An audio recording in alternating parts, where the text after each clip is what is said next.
64ാമത് Subroto Mukherjee cup സംസ്ഥാന വനിതാ football ടൂർണമെന്റിന് ശ്രീകൃഷ്ണപുരത്ത് തുടക്കമായി. 64ാമത് സുബ്രതോ മുഖർജി കപ്പ് സംസ്ഥാന വനിതാ ഫുട്ബോൾ ടൂർണമെന്റിന് ശ്രീകൃഷ്ണപുരം ഹയർ സെക്കൻഡറി സ്കൂളിൽ തുടക്കം കുറിച്ചു. ആദ്യ ദിവസമായ ഇന്നലെ 28 ടീമുകൾ മത്സരത്തിൽ പങ്കെടുത്തു.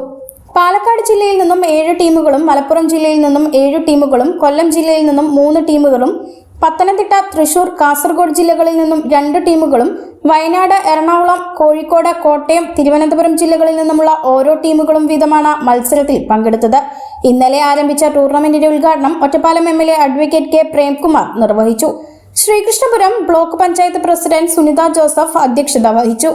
ജില്ലാ പഞ്ചായത്ത് അംഗം കെ ശ്രീധരൻ, ശ്രീകൃഷ്ണപുരം ബ്ലോക്ക് പഞ്ചായത്ത് അംഗം വി പ്രജീഷ് കുമാർ, പൊതുവിദ്യാഭ്യാസ വകുപ്പ് ജോയിന്റ് ഡയറക്ടർ എ അബൂബക്കർ, ജില്ലാ വിദ്യാഭ്യാസ ഉപഡയറക്ടർ TM സലീന, ചെർപ്പളശ്ശേരി ഉപജില്ലാ വിദ്യാഭ്യാസ officer E Rajan, SSK block coordinator Priyesh തുടങ്ങിയവർ പങ്കെടുത്ത് സംസാരിച്ചു.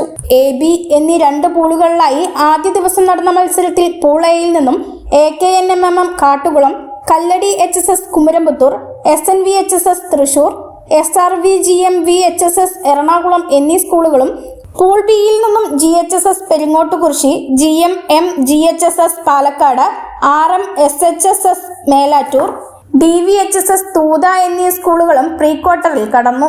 വ്യാഴാഴ്ച നടക്കുന്ന ഫൈനൽ മത്സരത്തിൽ ജേതാക്കളാവുന്ന ടീം ഓഗസ്റ്റ് 19 മുതൽ 28 വരെ ഡൽഹിയിൽ വെച്ച് നടക്കുന്ന സുബ്രതോ ടൂർണമെന്റിൽ പങ്കെടുക്കാൻ യോഗ്യത നേടും.